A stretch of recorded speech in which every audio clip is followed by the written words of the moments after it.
Okay, Iowa State at OU. Let's see, what do you think there, buddy? The flu game is what they're calling it. Have you read about that? Yeah, a bunch of guys came down with the flu. But hey, there's sickness. We had a COVID year, red so Solo cups over there in Norman, I guess. Potentially, yeah. We go to the local Norman Walmart and pass around cups and spit in it and drink it and stuff. Ew. Yeah, it's just kind of how we roll. No, but a lot of guys are sick. The good thing is last year with the COVID year, you kind of got used to plugging and playing, next guy up, all those things. So it's not an excuse. I'll tell you this, though. We still didn't see a breakout game from – and not that it's breakout's not the right word, right? Because we've seen Caleb Williams play well in games and put up big numbers. We did not see an efficient game by Caleb Williams. The quarterback position, the confidence there at this point is completely shot, which is scary going into Bedlam for sure, and anything beyond that's at this point a dream, right? OU was thankful and lucky that this was a home game. They ought to be sending some thank you cards to Brock Purdy. Absolutely. I mean, if Iowa State was consistent enough to play the way that they're capable of playing, i.e. last year, i.e. a couple games this year, really kind of the second half, and they came out and they played even decent, I'll say, this is an Iowa State win. I know. I think so too. But you can't take away the fact that on Senior Day, with everything going on, you still get a big win. Iowa State's not a bad team, right? You still put yourself in a position to go, play at Bedlam and go to the Big 12 title game. So there's a lot of things still out in front of you, but I'd be remiss if I didn't just bash OU for their performance here in November. This OU is a November team. They always have been. The last 6 years, I think it's the last 4 years, maybe 6, I don't know, haven't lost a game in November and start murdering people and getting ready to go, and boom, boom, boom, boom, boom. They're taking steps back, in my opinion, at this point in the season. That's not what you want to say and see with all the things that are on the line right now. I agree, and this is, I think we've been talking about OU as a whole not playing well. Outside of the Texas game, their defense has actually been playing well. They're not letting people score. So in a world where if you think of Oklahoma, you think of three things, really. Offense, Lincoln Riley, and the quarterback, whoever that is. Trevor Knight. Obviously. This is a very, again, if you look at the entire year, just a very subpar year to where rumor mill has it that LSU is about to offer Lincoln a hell of a deal. Okay, so I want to hear your thoughts, but let's take a tangent really quickly because I want to hear tangents. Yeah, quick tangent. I have talked about this quite a bit this week. The LSU. In your other podcast? No, just with folks. I was about to say. Just with different folks. Cheating on me, right? Okay. Let's say Lincoln Riley gets offered the it's like a $9 million. Yeah, it's like a $95 million deal. $9 million a year plus deal at LSU. With OU moving to that conference, do you think he takes that job? And I want to hear your thoughts first, because then I'll give my quick analysis on it, and then we can dive back in. Do you think if Lincoln's offered that job at that price point and OU's not able to match that, does he go? If it's me, what you just said, OU's not able to match that, I'll turn my Tahoe back into Norman Chevrolet, and I'm looking for houses in Baton Rouge. Yeah, 1,000%. Okay. In a world, right? There's a competitiveness to you, no doubt about it. No one likes losing. But in a world where quite possibly the greatest job out there right now is a fired head coach, I am taking that job. It's guaranteed. It's guaranteed. I'm taking that. I'm going to OU and I'm saying, hey, look, they just offered me a $10 million, $95 million deal, or 10-year, $95 million deal. Can you guys match that? And I will also say, if you guys can't, bye-bye. I'm gone. I'm gone. You can recruit better in Baton Rouge, and I really don't care because the thing is, this is the hard part about Baton Rouge, right? If you don't beat Alabama every year, or at least showing up, you're gone. There's 2 national championships in the last, Saban won in 03. So you got 2 national championships in the last, 15 years that the coaches have been let go. Now, granted, let go. Saban took the Miami job, and he's at Alabama. But Ed O, culture, whatever, that dude just might put I would say outside of possibly the Miami in the 80s. I was going to say, I mean, that's probably one of the USC best. 05, even though they lost to Texas. That's why I think the Texas team might have been better. But I don't know. I mean, I think he put the best team in the modern era on the field that we have ever seen. 2 years ago. 2 years ago. Less than 2 years ago. Gone. So, but again, best job in the world as a fired head coach. Yeah. That 95, when you signed on the dotted line for that, buddy, that is generational money. Yes. And then go coach at A&M Prairie View. Or go coach the Little League team. Or don't Who cares? coach ever again. I'm gone. All right, so getting to that. That's a good point. Here's my thoughts really quick, and you touched on a couple big points for me. Lincoln Riley has 2 little girls. They're super cute.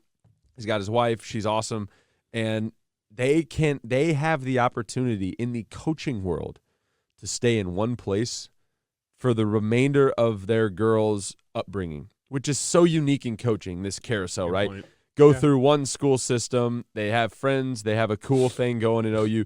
Not to mention they're both from Muleshoe, Texas, which outside of his alma mater, Texas Tech, which isn't quite as big of a job, he's at the closest big-time school to home. In-laws can be there, see the kids, all those good things, right? Plus, he's making a lot of money. That being said, you're going to the SEC in a year, 2 years, 3, whenever they go. If he jumps and goes to LSU, not only will he make more money, again, assuming they don't pay him and match it at OU, not only will he make more money, but he's inheriting at least a much better foundation of players that can sustain the SEC schedule. What he's going to have to do at OU is go start from scratch and build an SEC roster. So take yourself out of the football world. All of us fans, take a step back. If you're a CEO of a construction company and you're making $7 million a year, it's obviously a global construction company. That's a really good question. You're making $7 million a year, and a competitive global construction company comes to you and goes, hey, man, we want you to do the exact same thing you're doing. By the way, your company is coming in and playing in all the markets that we are, but we have market share because we've been here longer, and we're going to pay you $2, $3, $4 million a year more.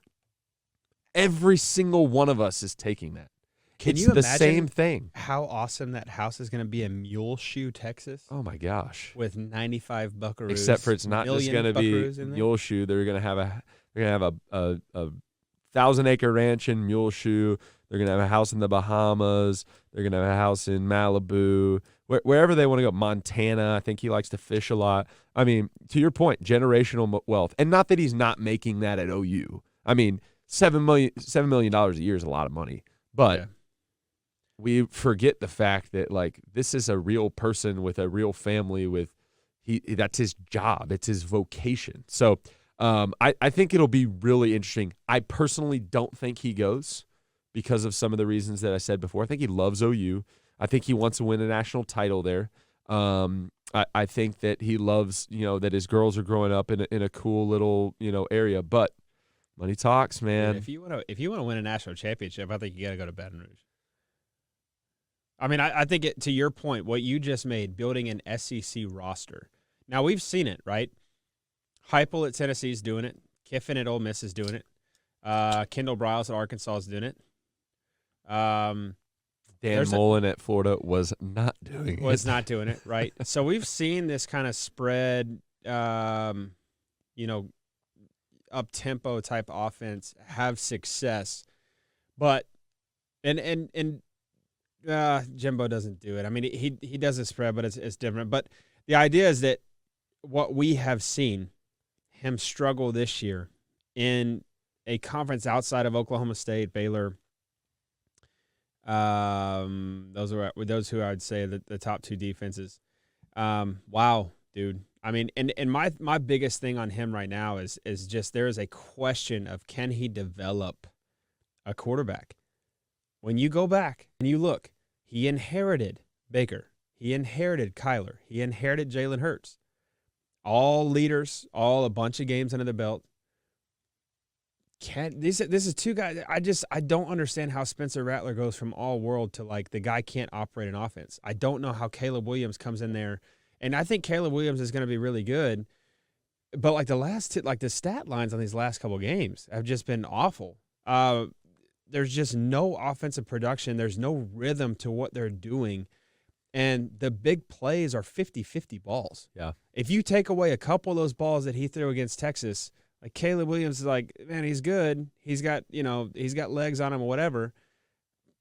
But like, what is it? They're not operating, man. They're not efficient at all to me in a way that they have been efficient building an offense on big plays, building an offense on the run game. And Kennedy Brooks put up, 100 plus this game. And I feel like, again, they finally got to it. But again, that's why I open it up with the defense is not the defense is not the problem for OU, and they actually had 7 sacks this game, right, and 3 turnovers, right, and it's still a 7-point game. That's what I'm saying. So this is not defending Lincoln Riley. This is for purpose of I'd really want to hear your thoughts. It's going to sound like a homer comment, but it's not. The luck was going to run out on Lincoln Riley at some point with having Heisman Trophy winner, best player in college football, followed by Heisman Trophy winner, best player in college football, followed by Heisman finalist, one of the best players in college football that are all starting NFL quarterbacks right now as young guys. It's crazy. So it was like he was probably elevated to the QB mastermind a little too high because he had those 3 guys. Yeah. Now we're back down to still great players, should be playing at that level. I think it was almost unfair for Spencer Rattler to step into that role. He is incredibly talented, but, I mean, how many Heismans are you going to have in a row, right? Like, it's just not sustainable. So I don't think he's a bad coach. I think he's mishandled a lot of things this year, which are, making people question it. But I don't think he's quite the QB whisperer as we've elevated him to be. Don't get me wrong. That's not trying to be a bashful thing at him. It's just you had Heisman winner, Heisman finalist. Like that's insane. Yeah, I would agree, except for the fact that Spencer Rattler and Caleb Williams were those were 1-2. Mm-hmm.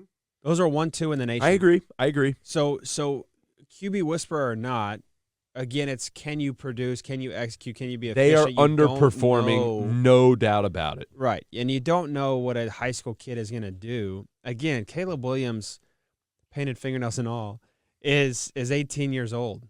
And what I love of he's got so much Baker in him, dude. I almost wanted to text you over the weekend because like, when he scores, he wants to get right back in your face and just jab. Can we not forget too that we're talking about a freshman and a sophomore here? Right. Like I agree, and that's my thing. But still at the same time, it goes back to my quote. Can you develop a guy? Right. Yeah. You had all offseason to get with Spencer. Whatever that conversation was, hey, dude, humble yourself a little bit. But the thing is I never touted him as a QB whisperer, right? To me, he's not a, George Whitfield. Shout out George. After Shout Dark out George. Show. After Dark. Join us on Saturdays. Legendary coach. He's at Duke right now. Cutcliffe. Mike Krzyzewski? No. Oh. We're still Cutcliffe. talking football. Yep. Play with the Mannings. The Mannings made him famous. They made him famous, but look what he did for them. Yeah. Right? Yeah. There was a development in that. There is a development in this day and age now to where it goes far beyond the X's and O's. But what I loved about Lincoln the past couple years, because it is hard to understand what a guy is good at. Yep. I know that's crazy to say. You have to your point, you have the best players in the league 3 years in a row. What do you mean you don't know?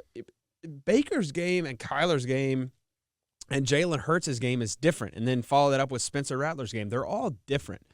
So it takes a lot for a coach to know when and how to call a game the right way to maximize the potential and maximize the opportunity for a Spencer Rattler or a Caleb Williams to go out and execute. Yep. And what we are seeing right now is this very, very lethargic offense waiting for something bad to happen instead of making something happen, right? And again, Caleb Williams in this Baker Mayfield type of mindset, you can tell that this dude is as fiery as a competitor as they come, which you can build a lot off of that.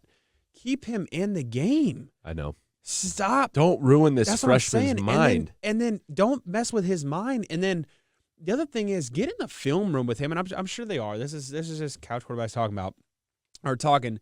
But get him in the film room because you can see that this guy is second guessing a lot of things now. Where he was just pulling the trigger against UT. How many 50-50 balls do you see much anymore?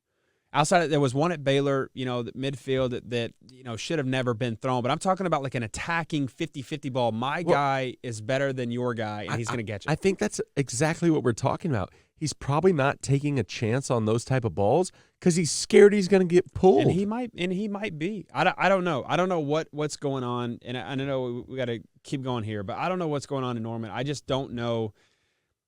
I don't know what the issue is from an offensive standpoint when you have a guy that has been there and done that. He's called plays now in Norman for how many years? Since 2015? 7, I think.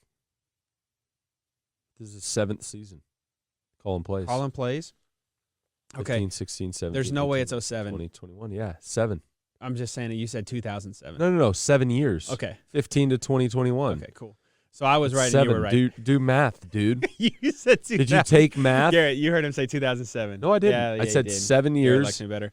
Anyway, Count them out. If you need to use your pointer finger, do it. that's fine. I literally said 2015.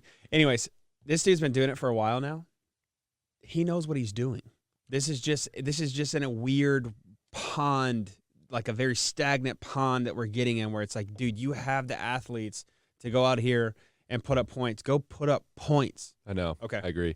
One more thought there before we move on. Bryce was the young man, ladies and gentlemen, that had to go in a separate classroom to take standardized tests. Really sad. So if he messes up some math, and I would appreciate it. then it's okay.